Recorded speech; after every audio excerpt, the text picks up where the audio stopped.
ಮಿತ್ರರೇ ನಮಸ್ಕಾರ. ಮಿತ್ರರೇ, ಭಾರಿ ವಿಘ್ನಗಳನ್ನು ಎದುರಿಸಿ ಪಾಸ್ ಆಗುತ್ತಾ ಇಲ್ವಾ ಅನ್ನುವಂಥ ಗೊಂದಲದಲ್ಲಿದ್ದಂಥ ವಕ್ಫ್ ಬಿಲ್ ಕೊನೆಗೂ ಲೋಕಸಭೆಯಲ್ಲಿ ಪುನಃ ಮಂಡನೆಯಾಗಿದೆ. ಆದರೆ ಬಹಳ ಅಚ್ಚರಿಯ ಸಂಗತಿ ಏನು ಕೇಳಿದ್ರೆ, ಈ ಬಾರಿ ವಕ್ಫ್ ಬಿಲ್ಗೆ ಭಾರಿ ಬೆಂಬಲ ವ್ಯಕ್ತವಾಗಿದೆ. INDIA ಕೂಟದ ಪಕ್ಷಗಳು ಶತಾಯಗತಾಯ ಈ ವಕ್ಫ್ ಬಿಲ್ಲನ್ನು ಲೋಕಸಭೆಯಲ್ಲಿ ಪಾಸ್ ಆಗದಂತೆ ನೋಡಿಕೊಳ್ಬೇಕು, ರಾಜ್ಯಸಭೆಯಲ್ಲಾದರೂ ಬ್ರೇಕ್ ಹಾಕಬೇಕು ಅಂತ ಅನೇಕ ತಂತ್ರಗಾರಿಕೆಯನ್ನು ಮಾಡಿದ್ವು. ಅವರ ನಿರೀಕ್ಷೆ ಏನಿತ್ತು ಕೇಳಿದ್ರೆ, ನಿತೀಶ್ ಕುಮಾರ್ ಇದನ್ನು ವಿರೋಧಿಸ್ತಾರೆ ಅಥವಾ ಚಂದ್ರಬಾಬು ನಾಯ್ಡು ಇದನ್ನು ವಿರೋಧಿಸ್ತಾರೆ. ಯಾರಾದರೂ ಒಬ್ಬರು ವಿರೋಧ ಮಾಡಿದ್ರೂ ಕೂಡ ಬಿಲ್ ಫೇಲ್ಯೂರ್ ಆಗಿಬಿಡುತ್ತೆ, ಕೇಂದ್ರ ಸರ್ಕಾರಕ್ಕೆ ಬಹಳ ಹಿನ್ನಡೆ ಆಗುತ್ತೆ. ಒಂದು ವೇಳೆ ಈ ಬಿಲ್ಗೇನಾದರೂ ಹಿನ್ನಡೆ ಆಯಿತು ಅಂತಂದರೆ ಅದು ನರೇಂದ್ರ ಮೋದಿ ಸರ್ಕಾರದ ಪತನದ ಆರಂಭ ಅಂಥೇಳಿ ವಿಪಕ್ಷಗಳು ಬಿಂಬಿಸಿಕೊಂಡಿದ್ವು. ಆದರೆ ಮಿತ್ರರೇ, ಅವರೆಲ್ಲ ಲೆಕ್ಕಾಚಾರ ಉಲ್ಟಾಗಿದೆ. ಅನಿರೀಕ್ಷಿತವಾಗಿ ವಕ್ಫ್ ಬಿಲ್ಗೆ ಭಾರಿ ಬೆಂಬಲ ವ್ಯಕ್ತವಾಗಿದೆ.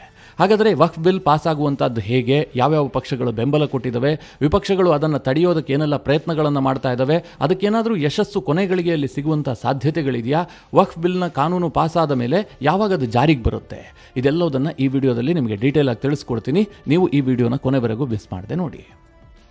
ಸದ್ಯ ಮಿತ್ರರೇ, ಕಳೆದ ಆಗಸ್ಟ್ ಅಂದರೆ 2024 ಆಗಸ್ಟ್ನಲ್ಲಿ ಲೋಕಸಭೆಯಲ್ಲಿ ವಕ್ಫ್ ಬಿಲ್ಲನ್ನು ಮಂಡನೆ ಮಾಡಲಾಗಿತ್ತು.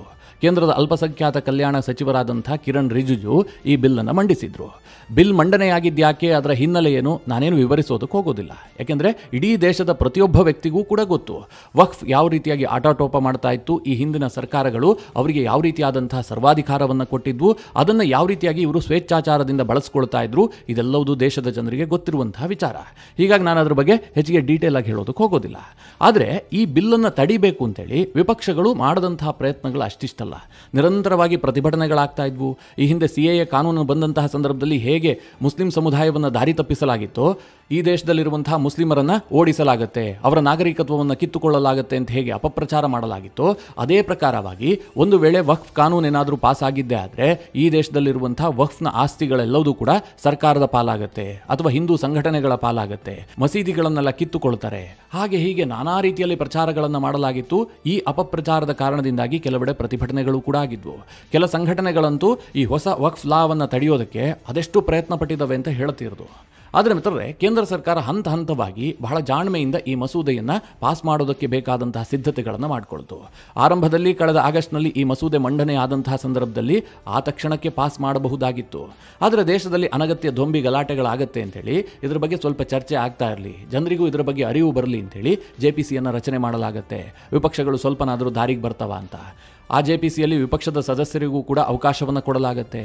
JPCಯಲ್ಲಿ ಎಲ್ಲ ಚರ್ಚೆಯಾಗಿ 14 ಅಮೆಂಡ್ಮೆಂಟ್ಗಳನ್ನು ಸೂಚಿಸಲಾಗುತ್ತೆ. ಆ 14 ಅಮೆಂಡ್ಮೆಂಟ್ಗಳನ್ನು ಕೂಡ ಸರ್ಕಾರ ಒಪ್ಕೊಳ್ಳುತ್ತೆ, ಕ್ಯಾಬಿನೆಟ್ನಲ್ಲಿ ಅದನ್ನು ಅಪ್ರೂವ್ ಕೂಡ ಮಾಡುತ್ತೆ. ಆದರೆ ವಿಪಕ್ಷಗಳು ಸೂಚಿಸಿದಂತಹ 44 ತಿದ್ದುಪಡಿಗಳಿಗೆ JPC ಅನುಮೋದನೆಯನ್ನು ಕೊಡೋದಿಲ್ಲ, ಯಾಕೆಂದರೆ ವಿಪಕ್ಷಗಳಿಗೆ ಬಹುಮತ ಇರಲಿಲ್ಲ. 2025 ಜನವರಿ ಅಂತ್ಯದಲ್ಲಿ JPC ತನ್ನ ಅಂತಿಮ ವರದಿಯನ್ನು ಸ್ಪೀಕರ್ ಅವರಿಗೆ ಸಲ್ಲಿಕೆ ಮಾಡುತ್ತೆ. ಕೇಂದ್ರ ಕ್ಯಾಬಿನೆಟ್ ಈಗ ಅಪ್ರೂವಲ್ ಮಾಡಿ ಇದನ್ನು ಕಾನೂನಾಗಿ ಹೊರತರಬೇಕಾದ್ರೆ ಲೋಕಸಭೆಯಲ್ಲಿ ಮತ್ತೆ ಇದನ್ನು ಮಂಡಿಸಬೇಕಾಗಿದೆ. ಅಂದರೆ ಲೋಕಸಭೆಯಲ್ಲೂ ಕೂಡ ಇದು ಪಾಸ್ ಆಗಬೇಕು, ರಾಜ್ಯಸಭೆಯಲ್ಲೂ ಕೂಡ ಪಾಸ್ ಆಗಿ ಇದು ಕಾನೂನು ರೂಪವನ್ನು ಪಡೆದುಕೊಳ್ಳಬೇಕಾಗಿದೆ. ಇದನ್ನು ತಡಿಬೇಕು ಅಂತ ಹೇಳಿ ವಿಪಕ್ಷಗಳು ಪ್ರಯತ್ನ ಮಾಡ್ತಾ ಇದ್ವು. ವಿಪಕ್ಷಗಳು ಇಟ್ಟಂತಹ ನಿರೀಕ್ಷೆಗಳೇನು ಕೇಳಿದ್ರೆ, JDU ಇದನ್ನು ವಿರೋಧಿಸುತ್ತೆ, ಯಾಕೆಂದರೆ ನಿತೀಶ್ ಕುಮಾರ್ ಮುಸ್ಲಿಂ ವೋಟ್ ಬ್ಯಾಂಕನ್ನು ನೆಚ್ಚಿಕೊಂಡಿದ್ದಾರೆ, ಅವರು ಒಂದು ಸ್ವಲ್ಪನಾದರೂ ಮುಸ್ಲಿಮರ ಓಲೈಕೆಯನ್ನು ಮಾಡ್ತಾರೆ, ಮುಂದಿನ ಬಾರಿ ಬೇರೆ ಚುನಾವಣೆ ಇದೆ, ಹೀಗಾಗಿ ನಿತೀಶ್ ಕುಮಾರ್ ಇದನ್ನು ಬೆಂಬಲಿಸೋದಿಲ್ಲ, ಹೀಗಂತ ವಿಪಕ್ಷಗಳು ಒಂದು ಕನಸು ಕಾಣ್ತಾ ಇದ್ವು. ಇನ್ನೊಂದು ಕಡೆ ಚಂದ್ರಬಾಬು ನಾಯ್ಡು ಕೂಡ ಮುಸ್ಲಿಮರ ಓಲೈಕೆಯನ್ನು ಮಾಡೋದ್ರಲ್ಲೇನು ಹಿಂದೆ ಬಿದ್ದಿಲ್ಲ, ಅವರು ಕೂಡ ಇದನ್ನು ವಿರೋಧಿಸಬಹುದು ಅನ್ನುವಂತಹ ನಿರೀಕ್ಷೆಯಲ್ಲಿ ವಿಪಕ್ಷಗಳಿದ್ವು. ಆದರೆ ಮಿತ್ರರೇ, ಎಲ್ಲ ಲೆಕ್ಕಾಚಾರ ಉಲ್ಟಾಗಿದೆ. ಸದ್ಯ ನರೇಂದ್ರ ಮೋದಿಯವರ ಸರ್ಕಾರದಲ್ಲಿರುವಂತಹ NDAದ ಎಲ್ಲ ಮಿತ್ರ ಪಕ್ಷಗಳೂ ಕೂಡ, ಬಹುತೇಕ ಎಲ್ಲ ಪಕ್ಷಗಳು ಈ ಒಂದು ವಕ್ಫ್ ತಿದ್ದುಪಡಿ ಕಾಯ್ದೆಗೆ ಅನುಮೋದನೆಯನ್ನು ಕೊಟ್ಟಿದ್ದಾವೆ. ನಾವು ಲೋಕಸಭೆಯಲ್ಲಿ ನಿಮಗೆ ಬೆಂಬಲ ಕೊಡ್ತಿದ್ದೀವಿ ಅಂತ ಅವರು ಘೋಷಣೆ ಮಾಡಿದ್ದಾರೆ. ಯಾವ್ಯಾವ ಪಕ್ಷಗಳು ಬೆಂಬಲವನ್ನು ಕೊಟ್ಟಿದ್ದಾವೆ, ಅವರ ನಂಬರ್ಸ್ ಏನಿದೆ ನೋಡೋದಾದ್ರೆ, ಲೋಕಸಭೆಯ ಸಂಖ್ಯಾಬಲವನ್ನು ನೋಡಿದ್ರೆ ಈ ಕಾನೂನು ಪಾಸ್ ಆಗಬೇಕು ಅಂತಂದ್ರೆ ಸರಳ ಬಹುಮತ ಬೇಕು. ಅಂದ್ರೆ ಲೋಕಸಭೆಯಲ್ಲಿರುವಂತಹ ಒಟ್ಟು ಸದಸ್ಯರ ಪೈಕಿ ಅರ್ಧದಷ್ಟು ಸದಸ್ಯರು ಈ ಕಾನೂನನ್ನು ಬೆಂಬಲಿಸಬೇಕು. ಸದ್ಯ ಇದಕ್ಕೆ ಬೇಕಾಗುವಂತಹ ನಂಬರ್ಸ್ ಎಷ್ಟು ಕೇಳಿದ್ರೆ 272. NDA ಬಳಿಯಲ್ಲಿ ಈಗಿರುವಂತಹ ಸಂಖ್ಯೆ 293. ಆದರೆ ಯಾರ್ಯಾರು ಬೆಂಬಲ ಕೊಡ್ತಾರೆ ಎನ್ನುವಂತಹ ಬಗ್ಗೆ ಅನುಮಾನ ಇತ್ತು. ಈಗಾಗಲೇ JDU ತನ್ನ ಬೆಂಬಲವನ್ನು ಘೋಷಣೆ ಮಾಡಿದೆ. JDU ಬಳಿಯಲ್ಲಿ 12 ಸಂಸದರಿದ್ದಾರೆ. ಇನ್ನೊಂದು ಕಡೆಯಲ್ಲಿ TDP ಕೂಡ ಬೆಂಬಲವನ್ನು ಘೋಷಿಸಿದೆ. TDPಯ ಸಂಸದರು ಕೂಡ ಈ ಒಂದು ಬಿಲ್ ಪಾಸ್ ಆಗುವಂತಹ ಸಂದರ್ಭದಲ್ಲಿ ಲೋಕಸಭೆಯಲ್ಲಿ ಹಾಜರಿರಬೇಕು ಅಂತ ಅವರು ಸೂಚನೆಯನ್ನು ಕೂಡ ಕೊಟ್ಟಿದ್ದಾರೆ. ಹೀಗಾಗಿ ಒಂದು ಕಡೆ JDU, ಇನ್ನೊಂದು ಕಡೆ TDP, 12 + 16 ಸಂಸದರ ಬೆಂಬಲ ಈಗಾಗಲೇ ಸರ್ಕಾರಕ್ಕೆ ಸಿಕ್ಕಿದೆ. ಅಲ್ಲಿಗೆ BJP ಬಳಿ ಇರುವಂತಹ 240 + 28 268 ಸಂಸದರಾಗುತ್ತೆ. ಇನ್ನು ಬೇಕಾಗಿರುವಂತಹದ್ದು 4 ಸಂಸದರು ಮಾತ್ರ. ಜನಸೇನಾ ಬೆಂಬಲವನ್ನು ಘೋಷಣೆ ಮಾಡಿದೆ, ಅವರ ಬಳಿಯಲ್ಲಿ 2 ಸಂಸದರಿದ್ದಾರೆ. JDS ಕೂಡ ಬೆಂಬಲ ಘೋಷಣೆ ಮಾಡಿದೆ. ಅಂದರೆ ನಮ್ಮ ಕುಮಾರಸ್ವಾಮಿ ಅವರ ಪಕ್ಷ, ಅವರ ಬಳಿಯಲ್ಲಿ 2 ಸದಸ್ಯರಿದ್ದಾರೆ, 2 ಕೂಡ ಲೋಕಸಭೆಯಲ್ಲಿ ಹಾಜರಿರ್ತಾರೆ. ಇನ್ನು LJP ಕೂಡ ಬೆಂಬಲವನ್ನು ಸೂಚಿಸಿದೆ. LJP ಬಳಿಯಲ್ಲಿ 5 ಸದಸ್ಯರಿದ್ದಾರೆ. ಶಿವಸೇನೆಯ ಏಕನಾಥ್ ಶಿಂದೆ ಬಣ ಈಗಾಗಲೇ ಬೆಂಬಲವನ್ನು ಘೋಷಿಸಿದೆ, ಅವರ ಬಳಿಯಲ್ಲಿ 7 ಸಂಸದರಿದ್ದಾರೆ. ಈ ಎಲ್ಲ ನಂಬರ್ಸ್ ಅನ್ನ ಟೋಟಲ್ ಮಾಡಿದ್ರೆ NDA ಬಲ 284ಕ್ಕೆ ಏರಿಕೆ ಆಗುತ್ತೆ. ಇನ್ನುಳಿದಂತಹ ಸಣ್ಣ ಪುಟ್ಟ ಪಕ್ಷಗಳು ನೇರವಾಗಿ ಅಂದರೆ ಬಹಿರಂಗವಾಗಿ ಎಲ್ಲೂ ಕೂಡ ಬೆಂಬಲವನ್ನು ಘೋಷಣೆ ಮಾಡಿಲ್ಲ. ಆದರೆ ಸರ್ಕಾರದ ಕಡೆಯಿಂದ NDA ಮಿತ್ರ ಪಕ್ಷಗಳಿಗೆ ಒಂದು ಸೂಚನೆ ರವಾನೆಯಾಗಿದೆ. ಎಲ್ಲಾ ಮಿತ್ರ ಪಕ್ಷದ ಸದಸ್ಯರು ಕೂಡ ಲೋಕಸಭೆಯ ಈ ಅಧಿವೇಶನ ಕೊನೆಯ 3 ದಿನ ಏನಿದೆ ಇದರಲ್ಲಿ ಹಾಜರಿರಬೇಕು, ಯಾರು ಕೂಡ ಮಿಸ್ ಆಗುವಂತಿಲ್ಲ ಅಂತ ಖಡಕ್ ಆದಂತಹ ಸೂಚನೆಯನ್ನು ಕಳುಹಿಸಲಾಗಿದೆ. ಅಲ್ಲಿಗೆ 293 ಸದಸ್ಯ ಬಲದೊಂದಿಗೆ ಸರ್ಕಾರ ರಚನೆ ಮಾಡಿಕೊಂಡಿರುವಂತಹ ನರೇಂದ್ರ ಮೋದಿ ಸರ್ಕಾರ ಏನಿದೆ ಅದರಲ್ಲಿ ಒಂದು ನಂಬರ್ ಕೂಡ ಆ ಕಡೆ ಈ ಕಡೆ ಆಗುವಂತ ಸಾಧ್ಯತೆಗಳು ಕಡಿಮೆ ಇದೆ. 292ರಿಂದ 293 ವೋಟ್ಗಳು ವಕ್ಫ್ ಬಿಲ್ ಅನ್ನು ಬೆಂಬಲಿಸುವಂತಹ ಸಾಧ್ಯತೆಗಳಿದೆ ಎನ್ನುವಂತಹ ವರದಿಗಳು ಬರೋದಕ್ಕೆ ಶುರುವಾಗಿದೆ. ಹೀಗಾಗಿ ವಕ್ಫ್ ಬಿಲ್ ಅನ್ನು ಲೋಕಸಭೆಯಲ್ಲಿ ತಡೆಯೋದಕ್ಕೆ ವಿಪಕ್ಷಗಳ ಕೈಲಿ ಸಾಧ್ಯವಾಗೋದಿಲ್ಲ. ಹಾಗಂತ ಅವರೇನು ಪ್ರಯತ್ನವನ್ನ ಬಿಟ್ಟಿದ್ದಾರಾ? ಖಂಡಿತವಾಗ್ಲೂ ಇಲ್ಲ. ಈಗಾಗಲೇ INDIA ಕೂಟ ಇದನ್ನು ತಿರಸ್ಕರಿಸಿದೆ. ಯಾವ ಕಾರಣಕ್ಕೂ ಕೂಡ ಈ ಬಿಲ್ ಪಾಸ್ ಆಗಬಾರದು, ನಾವು ಲೋಕಸಭೆಯಲ್ಲಿ ತಡೆಯೋದಕ್ಕೆ ಎಲ್ಲ ಪ್ರಯತ್ನವನ್ನ ಮಾಡ್ತೀವಿ ಅಂತ ಅವರು ಘೋಷಣೆ ಮಾಡಿದ್ದಾರೆ. SP ಕೂಡ ಇದಕ್ಕೆ ಬೆಂಬಲಿಸಿದೆ, TMC ಕೂಡ ಇದರ ವಿರುದ್ಧವಾಗಿ ಮಾತನಾಡಿದೆ, DMKಯು ಕೂಡ ಇದರ ವಿರುದ್ಧವಾಗಿದೆ. ತಮಿಳುನಾಡಿನಲ್ಲಿ ರೆಸಲ್ಯೂಷನ್ ಕೂಡ ಪಾಸ್ ಮಾಡಿದೆ. ಹಾಗೆ ಇವರ ಜೊತೆಗೆ ಅಣ್ಣಾ DMK ಇವರ ಬೆಂಬಲಕ್ಕೆ ನಿಂತ್ಕೊಂಡಿದೆ. ಆಂಧ್ರದ ಜಗನ್ಮೋಹನ್ ರೆಡ್ಡಿ ಅವರ YSR ಕಾಂಗ್ರೆಸ್ ಕೂಡ ಇದನ್ನು ವಿರೋಧಿಸಿದೆ. ತೆಲಂಗಾಣದ BSR ಕೂಡ ಈ ವಕ್ಫ್ ಬಿಲ್ ಅನ್ನು ವಿರೋಧಿಸಿದೆ. ಈ ಎಲ್ಲಾ ಪಕ್ಷಗಳು ಕೂಡ ಸಂಘಟಿತವಾಗಿ ಈ ವಕ್ಫ್ ಬಿಲ್ ಅನ್ನು ವಿರೋಧ ಮಾಡುವಂತಹ ಎಲ್ಲ ಸಾಧ್ಯತೆಗಳು ಜಾಸ್ತಿ ಇದೆ. ಆದರೆ ಇದು ವಕ್ಫ್ ಬಿಲ್ ಲೋಕಸಭೆಯಲ್ಲಿ ಪಾಸ್ ಆಗೋದನ್ನು ತಡೆಯೋದಕ್ಕೆ ಸಾಧ್ಯ ಆಗೋದಿಲ್ಲ. ಹಾಗಾದರೆ ರಾಜ್ಯಸಭೆಯ ಕಥೆ ಏನು? ಇವತ್ತು ಲೋಕಸಭೆಯಲ್ಲಿ ಮಂಡನೆ ಆಗುತ್ತೆ. 8 ಗಂಟೆಗಳ ಕಾಲ ಚರ್ಚೆಗೆ ಅವಕಾಶವನ್ನು ಕಲ್ಪಿಸಲಾಗಿದೆ. ವಿಪಕ್ಷಗಳಿಗೂ ಕೂಡ ಸಮಯಾವಕಾಶವನ್ನು ಕೊಡಲಾಗುತ್ತೆ. ಆ ಸಂದರ್ಭದಲ್ಲಿ ವಕ್ಫ್ ಬಿಲ್ನ ಬಗ್ಗೆ ವಿಪಕ್ಷಗಳು ಕೂಡ ವಿರೋಧಿಸಿ ಮಾತನಾಡ್ತವೆ. ಆದರೆ ಅದರಿಂದ ಬಿಲ್ ಮೇಲೆ ಏನು ಪರಿಣಾಮ ಬೀರೋದಿಲ್ಲ. ಬಿಲ್ ಪಾಸ್ ಆಗೋದನ್ನು ತಡೆಯೋದಕ್ಕೂ ಸಾಧ್ಯ ಇಲ್ಲ. ನಾಳೆ ರಾಜ್ಯಸಭೆಯಲ್ಲಿ ಮಂಡನೆ ಆಗುತ್ತೆ. ರಾಜ್ಯಸಭೆಯಲ್ಲಿ ಈ ಬಿಲ್ ಪಾಸ್ ಆಗುತ್ತಾ ಇಲ್ವಾ ಅನ್ನುವಂಥದ್ದು ಅನೇಕರಿಗೆ ಪ್ರಶ್ನೆ ಆಗಿದೆ.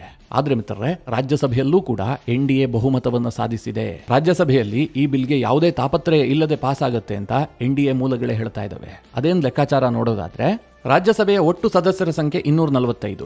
ಅಲ್ಲಿ ಬಹುಮತ ಸಾಧಿಸಬೇಕು ಅಂತಂದ್ರೆ 223 ಸಂಖ್ಯೆ ಬೇಕಾಗತ್ತೆ. ಆದರೆ ಸದ್ಯ ರಾಜ್ಯಸಭೆಯಲ್ಲಿ 9 ಸದಸ್ಯ ಸ್ಥಾನ ಖಾಲಿ ಇದೆ. ಹೀಗಾಗಿ ರಾಜ್ಯಸಭೆಯ ಈಗಿನ ಗಾತ್ರ 236. ಈ 236ರಲ್ಲಿ ಬಹುಮತ ಬೇಕು ಅಂತಂದ್ರೆ 119ರ ಬೆಂಬಲ ಬೇಕು. ಸದ್ಯ NDA ಬಳಿಯಲ್ಲಿ ಏಕಾಂಗಿಯಾಗಿ 125 ಸದಸ್ಯ ಬಲ ಇದೆ. ಅಂದರೆ BJP ಪ್ಲಸ್ ಅದರ ಮಿತ್ರ ಪಕ್ಷಗಳನ್ನೆಲ್ಲ ಸೇರಿಸಿದ್ರೆ 125 ಸಂಖ್ಯೆ ಇದೆ. ಹೀಗಾಗಿ ರಾಜ್ಯಸಭೆಯಲ್ಲಿ ಈ ಬಿಲ್ಲನ್ನು ಪಾಸ್ ಮಾಡೋದಕ್ಕೆ ಯಾವುದೇ ತೊಂದರೆಗಳಿಲ್ಲ. ಇನ್ನು INDIA ಕೂಟದ ಬಳಿಯಲ್ಲಿ ಕೇವಲ 88 ಸದಸ್ಯರು ಮಾತ್ರ ಇದೆ. ಇನ್ನು ಇತರೆ ಪಕ್ಷಗಳಿಗೆ ರಾಜ್ಯಸಭೆಯಲ್ಲಿ ದೊಡ್ಡ ಸ್ಥಾನಗಳಿದೆ. ಒಟ್ಟು 23 ಜನ ಇತರೆ ಪಕ್ಷದವರಿದ್ದಾರೆ. ಅಂದರೆ ಅವರು INDIA ಕೂಟದಲ್ಲಿ ಭಾಗವಾಗಿಲ್ಲ. ಆದರೆ ಅವರುಗಳು ಕೂಡ ಈ ಬಿಲ್ ಅನ್ನು ವಿರೋಧಿಸಿದ್ದಾರೆ. ಉದಾಹರಣೆಗೆ ಜಗನ್ ಪಕ್ಷ ಇದನ್ನು ವಿರೋಧಿಸಿದೆ. ಇನ್ನೊಂದು ಕಡೆ BRS ಕೂಡ ಇದನ್ನು ವಿರೋಧಿಸಿದೆ. ಅಣ್ಣಾ DMKಯು ಕೂಡ ಈ ಬಿಲ್ ಅನ್ನು ಬೆಂಬಲಿಸಿಲ್ಲ. ಈ ಎಲ್ಲ ರಾಜ್ಯಸಭಾ ಸದಸ್ಯರು ಇದರ ವಿರುದ್ಧವಾಗಿ ಮತ ಹಾಕುವಂತ ಸಾಧ್ಯತೆಗಳಿದೆ. ಆದರೆ BJDಯ ನಿಲುವೇನು ಅನ್ನುವಂಥದ್ದು ಇನ್ನೂ ಸ್ಪಷ್ಟವಾಗಿಲ್ಲ. ಒಟ್ಟಾರೆಯಾಗಿ BJD ವೋಟ್ ಹಾಕಲಿ ಬಿಡ್ಲಿ, ಜಗನ್ ಪಕ್ಷ ಇದನ್ನು ವಿರೋಧಿಸಲಿ, INDIA ಕೂಟ ಸಾರಾಸಗಟಾಗಿ ಈ ಬಿಲ್ ಅನ್ನು ತಿರಸ್ಕಾರ ಮಾಡಿದ್ರೂ ಕೂಡ ರಾಜ್ಯಸಭೆಯಲ್ಲೂ ಕೂಡ ಈ ಬಿಲ್ ಅನ್ನು ತಡೆಯೋದಕ್ಕೆ ಸಾಧ್ಯ ಇಲ್ಲ. NDA ಬಳಿ ನಂಬರ್ ಇರುವ ಕಾರಣದಿಂದಾಗಿ ಇದೇ ಸೆಷನ್ನಲ್ಲಿ ರಾಜ್ಯಸಭೆಯಲ್ಲೂ ಕೂಡ ಈ ಬಿಲ್ ಪಾಸ್ ಆಗುವಂತ ಸಾಧ್ಯತೆಗಳಿರುತ್ತೆ. ಇನ್ನು ವಕ್ಫ್ ಬಿಲ್ ಲೋಕಸಭೆಯಲ್ಲಿ ಮಂಡನೆಯಾದ ದಿನದಿಂದಲೂ ಕೂಡ ಕೆಲವೊಂದಷ್ಟು ಮುಸ್ಲಿಂ ಪರ ಸಂಘಟನೆಗಳು ತೀವ್ರವಾಗಿ ಇದನ್ನು ವಿರೋಧಿಸ್ತಾ ಇದ್ವು. ಇದರ ವಿರುದ್ಧ ಪ್ರತಿಭಟನೆ ಮಾಡಬೇಕು, ದೇಶಾದ್ಯಂತ ಸಂಘಟಿತವಾದಂತಹ ಹೋರಾಟ ಮಾಡಬೇಕು ಅಂತ ಹೇಳಿ ಅವರು ಅನೇಕ ರೀತಿಯ ಪ್ರಯತ್ನಗಳನ್ನು ಮಾಡಿದ್ದಾರೆ. ಈಗಲೂ ಕೂಡ all India Muslim personal law board ಏನಿದೆ ಅವರು ಈ ಬಿಲ್ ಅನ್ನು ವಿರೋಧಿಸ್ತಾ ಇದ್ದಾರೆ. ಇದು ಮುಸ್ಲಿಮರ ಹಕ್ಕಿಗೆ ವಿರುದ್ಧವಾಗಿರುವಂತಹ ಬಿಲ್, ಇದನ್ನು ನಾವು ಸಾರಾಸಗಟಾಗಿ ತಿರಸ್ಕರಿಸ್ತೀವಿ, ಇದು ಜಾರಿ ಆದರೆ ಇಡೀ ದೇಶಾದ್ಯಂತ ಪ್ರತಿಭಟಿಸ್ತೀವಿ ಅಂತ ಅವರು ಕರೆ ಕೊಟ್ಟಿದ್ದಾರೆ. ಮಿತ್ರರೇ, ಒಮ್ಮೆ ಕಾನೂನು ಜಾರಿ ಆದ ಬಳಿಕ ಇವರು ಪ್ರತಿಭಟನೆ ಮಾಡಲಿ ಬಿಡ್ಲಿ ಅದು ಯಾವುದೂ ಕೂಡ ಲೆಕ್ಕಕ್ಕೆ ಬರೋದಿಲ್ಲ. ಕೇಂದ್ರ ಸರ್ಕಾರ ಬಹಳ ದೃಢವಾದಂತಹ ನಿರ್ಧಾರ ಮಾಡಿದೆ. ಒಂದು ವೇಳೆ ಮಿತ್ರ ಪಕ್ಷಗಳೇನಾದರೂ ಉಲ್ಟಾ ಹೊಡೆದಿದ್ದೇ ಆಗಿದ್ರೆ ಕೇಂದ್ರ ಸರ್ಕಾರಕ್ಕೆ ಸಮಸ್ಯೆ ಆಗ್ತಾ ಇತ್ತು. ಆದರೆ ಈಗಿನ ಲಕ್ಷಣಗಳನ್ನು ನೋಡ್ತಾ ಇದ್ರೆ ಯಾವುದೇ ಮಿತ್ರ ಪಕ್ಷಗಳು ಕೂಡ ಈ ಬಿಲ್ನ ವಿರುದ್ಧವಾಗಿಲ್ಲ. ಬಿಲ್ ಮಂಡನೆಯಾದ ತಕ್ಷಣದಿಂದಲೂ ಕೂಡ ಬಿಲ್ಗೆ ಅವರೆಲ್ಲರೂ ಕೂಡ ಬೆಂಬಲವನ್ನು ಕೊಟ್ಟಿದ್ದಾರೆ. ಹೀಗಾಗಿ ಈ ಸಂಘಟನೆಗಳ ವಿರೋಧಕ್ಕೆ ಅಷ್ಟೇನು ಮಾನ್ಯತೆಗಳಿಲ್ಲ. ಆದರೆ ಇನ್ನೊಂದು ಕಡೆ ಗಮನಿಸಬೇಕಾದ ಅಂಶ ಏನು ಕೇಳಿದ್ರೆ, ಕೆಲ ಮುಸ್ಲಿಂ ಪರ ಸಂಘಟನೆಗಳು ಕೂಡ ಈ ಬಿಲ್ ಅನ್ನು ಬೆಂಬಲಿಸ್ತಾ ಇದ್ದಾವೆ. ಇವತ್ತು ಈ ಬಿಲ್ ಅನ್ನು ಬೆಂಬಲಿಸಿ ಅನೇಕರು ಸಪೋರ್ಟಿಂಗ್ ಪ್ಲೇ ಕಾರ್ಡ್ಗಳನ್ನು ಹಿಡ್ಕೊಂಡು ಮೋದಿ ಪರವಾಗಿ ಘೋಷಣೆಯನ್ನು ಕೂಗುವಂತಹ ದೃಶ್ಯಗಳು ಕಂಡು ಬರ್ತಾ ಇದೆ. ದೆಹಲಿಯಲ್ಲಿ ಈ ರೀತಿಯಾಗಿ ಜನ ಬೀದಿಗಿಳಿದು ಮೋದಿಯನ್ನ ಬೆಂಬಲಿಸ್ತಾ ಇದ್ದಾರೆ. ಮಧ್ಯಪ್ರದೇಶದಲ್ಲಿ ಬೆಂಬಲ ವ್ಯಕ್ತವಾಗ್ತಾ ಇದೆ. ಅದಕ್ಕಿಂತ ಹೆಚ್ಚಾಗಿ ಕೇರಳದಲ್ಲಿ ಬೆಂಬಲ ವ್ಯಕ್ತವಾಗ್ತಾ ಇದೆ. ಅವರೆಲ್ಲರೂ ಕೂಡ ಈ ಬಿಲ್ ಅನ್ನು ಸ್ವಾಗತ ಮಾಡ್ತಾ ಇದ್ದಾರೆ. ಇಷ್ಟು ದಿನ ವಕ್ಫ್ ಅನ್ನುವಂಥದ್ದು ಕೆಲವರ ಕಪಿಮುಷ್ಟಿಯಲ್ಲಿತ್ತು. ಅವರು ತಮ್ಮ ಸ್ವಂತ ಹಿತಾಸಕ್ತಿಗೋಸ್ಕರವಾಗಿ ಅದನ್ನು ಬಳಸ್ಕೊಳ್ತಾ ಇದ್ರು. ವಕ್ಫ್ ಯಾವುದೇ ಯೂನಿವರ್ಸಿಟಿಯನ್ನು ಕಟ್ಟಿಲ್ಲ, ಯಾರ ಉದ್ಧಾರವನ್ನೂ ಮಾಡಿಲ್ಲ, ಬಡ ಜನರಿಗೋಸ್ಕರ ಏನೂ ಮಾಡ್ತಾ ಇಲ್ಲ. ಕೇವಲ ಕೆಲವರು ಮಾತ್ರ ಅದರ ಲಾಭವನ್ನು ಪಡೆದುಕೊಳ್ತಾ ಇದ್ರು. ಒಮ್ಮೆ ಕೇಂದ್ರ ಸರ್ಕಾರ ತಂದಂತಹ ಈ ಕಾನೂನು ಪಾಸಾಗಿದ್ದೇ ಆದರೆ ಬಡವರ ಉದ್ಧಾರ ಆಗುತ್ತೆ, ಬಡ ಮುಸ್ಲಿಮರಿಗೆ ಇದರಿಂದ ಲಾಭ ಆಗುತ್ತೆ. ಹೀಗಾಗಿ ನಾವು ಈ ಬಿಲ್ಲನ್ನು ಸ್ವಾಗತಿಸ್ತಾ ಇದ್ದೀವಿ. ಈ ಬಿಲ್ಲನ್ನು ವಿರೋಧಿಸೋದರಲ್ಲಿ ಯಾವುದೇ ರೀತಿಯಲ್ಲೂ ಅರ್ಥ ಇಲ್ಲ ಅಂತೇಳಿ ಕೆಲ ಮುಸ್ಲಿಮರೇ ಬೀದಿಗಿಳಿದು ನರೇಂದ್ರ ಮೋದಿ ಅವರನ್ನ ಬೆಂಬಲಿಸುವಂತಹ ದೃಶ್ಯಗಳು ಕಂಡು ಬರ್ತಾ ಇದೆ. ವೆರಿ ಇಂಟ್ರೆಸ್ಟಿಂಗ್ಲಿ, ಕೇರಳದ ಚರ್ಚ್ ಬಿಷಪ್ ಕೌನ್ಸಿಲ್ ಏನಿದೆ, ಅವರು ಅಲ್ಲಿನ ಸಂಸದರಿಗೊಂದು ಕರೆ ಕೊಟ್ಟಿದ್ದಾರೆ. ಈ ಬಿಲ್ಲನ್ನು ಕೇರಳದ ಯಾವುದೇ ಸಂಸದರು ಕೂಡ ವಿರೋಧಿಸಬಾರದು, ಈ ಬಿಲ್ಲನ್ನು ಬೆಂಬಲಿಸಬೇಕು. ಯಾಕೆ ಅಂತಂದ್ರೆ ಇದು ಮುಸ್ಲಿಮರ ಜೊತೆಗೆ ಇಡೀ ದೇಶದಲ್ಲಿರುವಂತಹ ಭೂ ಕಬಳಿಕೆಗೆ ರಹದಾರಿ ಕೊಟ್ಟಂತಹ ಒಂದು ಕಾನೂನನ್ನ ರದ್ದು ಮಾಡುವಂತಹ ತಿದ್ದುಪಡಿಯಾಗಿದೆ. ಹೀಗಾಗಿ ಕೇರಳದ ಯಾವುದೇ ಸಂಸದರಾಗಿದ್ರೂ ಕೂಡ ಪಕ್ಷಾತೀತವಾಗಿ ಈ ಬಿಲ್ಲನ್ನು ಬೆಂಬಲಿಸಬೇಕು ಅಂತೇಳಿ ಕೇರಳದ ಚರ್ಚ್ ಬಿಷಪ್ ಕೌನ್ಸಿಲ್ ಒಂದು ಕರೆ ಕೊಟ್ಟಿದೆ. ಮಿತ್ರರೇ, ಇದು ಕೇರಳದ ಸಂಸದರನ್ನ ಬಹಳ ಒತ್ತಡಕ್ಕೀಡು ಮಾಡುತ್ತೆ. ಯಾಕೆಂದ್ರೆ ಕೇರಳದಲ್ಲಿ ಈ ಕ್ರಿಶ್ಚಿಯನ್ ಕಮ್ಯುನಿಟಿ ಇದೆಯಲ್ಲ, ಇದು ದೊಡ್ಡ ಪ್ರಮಾಣದಲ್ಲಿದೆ. ಇವರು ಇಷ್ಟು ದಿನ ಬಿಜೆಪಿಯನ್ನ ಬಹಳ ವಿರೋಧ ಮಾಡ್ತಾ ಇದ್ರು. ಈಗ ಇವರೇ ಕೇರಳದಲ್ಲಿರುವಂತಹ ಎಲ್ಲ ಸಂಸದರಿಗೆ ಕರೆ ಕೊಟ್ಟಿದ್ದಾರೆ ಈ ಬಿಲ್ಲನ್ನು ಬೆಂಬಲಿಸಿ ಅಂತ. INDIA ಕೂಟಕ್ಕೆ ದೊಡ್ಡ ಬಲ ಕೊಟ್ಟಿದ್ದೆ ಕೇರಳ. ಅಂತಹ ಕೇರಳದಲ್ಲೇ ಈ ರೀತಿಯಾಗಿ ಬಿಷಪ್ ಕೌನ್ಸಿಲ್ ಹೇಳ್ತಾ ಇದ್ರೆ ಸಂಸದರು ಏನ್ ಮಾಡ್ತಾರೆ? ಒಂದು ರೀತಿಯ ಅಡಕತ್ರಿಯಲ್ಲಿ ಸಿಕ್ಕಾಕೊಂಡಂತಹ ಪರಿಸ್ಥಿತಿ ಎದುರಿಸ್ತಾ ಇದ್ದಾರೆ. ಒಟ್ಟಿನಲ್ಲಿ ಮಿತ್ರರೇ, ಬಹಳ ನಿರೀಕ್ಷೆ ಏನಿತ್ತು, ವಕ್ಫ್ ಬಿಲ್ ಪಾಸ್ ಆಗುತ್ತಾ ಇಲ್ವಾ, ಕೇಂದ್ರ ಸರ್ಕಾರ ಏನ್ ಮಾಡುತ್ತೆ, ಬಿಹಾರ ಚುನಾವಣೆ ಆಗುವವರೆಗೂ ಕೂಡ ತಡೆ ಹಿಡಿಯುತ್ತಾ, ಅಥವಾ ಮುಂದಿನ ವರ್ಷ 4 ರಾಜ್ಯಗಳ ಚುನಾವಣೆ ಬರುತ್ತೆ, ಆ ಸಂದರ್ಭದಲ್ಲಿ ಏನಾದರೂ ವಕ್ಫ್ ಪಾಸ್ ಮಾಡುವಂತಹ ಯೋಜನೆಯನ್ನು ಕೇಂದ್ರ ಸರ್ಕಾರ ಹಾಕ್ಕೊಂಡಿದೆಯಾ, ಈ ಎಲ್ಲ ಅನುಮಾನಗಳಿದ್ವಲ್ಲ, ಅದೆಲ್ಲದಕ್ಕೂ ಕೂಡ ಇವತ್ತು ತೆರೆ ಬಿದ್ದಿದೆ. ಕೇಂದ್ರ ಸರ್ಕಾರ ಯಾವುದೇ ಮುಲಾಜಿಗೊಳಗಾಗದೆ ವಕ್ಫ್ ಬಿಲ್ ಅನ್ನು ಲೋಕಸಭೆಯಲ್ಲಿ ಮಂಡನೆ ಮಾಡಿದೆ. ನಾಳೆ ರಾಜ್ಯಸಭೆಯಲ್ಲೂ ಕೂಡ ಈ ಬಿಲ್ ಮಂಡನೆಯಾಗಿ ಯಾವುದೇ ಅಡೆತಡೆಗಳಿಲ್ಲದೆ ಈ ಬಿಲ್ ಪಾಸ್ ಆಗುತ್ತೆ ಎನ್ನುವಂಥದ್ದು ಬಹುತೇಕ ಖಾತ್ರಿಯಾಗಿದೆ. ಮಿತ್ರರೇ, ಮುಂದಿನ ವಿಡಿಯೋದಲ್ಲಿ ಹೊಸ ವಕ್ಫ್ ಬಿಲ್ ನಲ್ಲಿ ಏನೇನಿದೆ, ಯಾವ ರೀತಿಯಾಗಿ ಹಿಂದಿನ ಕಾನೂನುಗಳನ್ನು ರದ್ದು ಮಾಡಲಾಗಿದೆ, ವಕ್ಫ್ನ ಆಟಾಟೋಪಕ್ಕೆ ಹೇಗೆ ಬ್ರೇಕ್ ಹಾಕಲಾಗಿದೆ, ಇದೆಲ್ಲದರ ಬಗ್ಗೆ ಬಹಳ ಡೀಟೇಲ್ ಆಗಿ ನಿಮಗೆ ತಿಳಿಸ್ಕೊಡ್ತೀನಿ. ಈ ವಿಡಿಯೋ ನಿಮಗೆ ಇಷ್ಟವಾದರೆ ಲೈಕ್ ಮಾಡಿ. ಜೊತೆಗೆ ನೀವಿನ್ನೂ ನಿಮ್ಮ ನೆಚ್ಚಿನ ಸಂಸ್ಕಾರ ಸೌರಭ ಯೂಟ್ಯೂಬ್ ಚಾನಲ್ನ ಸಬ್ಸ್ಕ್ರೈಬ್ ಮಾಡಿಲ್ಲ ಅಂತಾದರೆ ಈ ಕೂಡಲೇ ಸಬ್ಸ್ಕ್ರೈಬ್ ಮಾಡಿ. ಮುಂದಿನ ಎಲ್ಲ ಅಪ್ಡೇಟ್ಗಳ ನೋಟಿಫಿಕೇಶನ್ಗಾಗಿ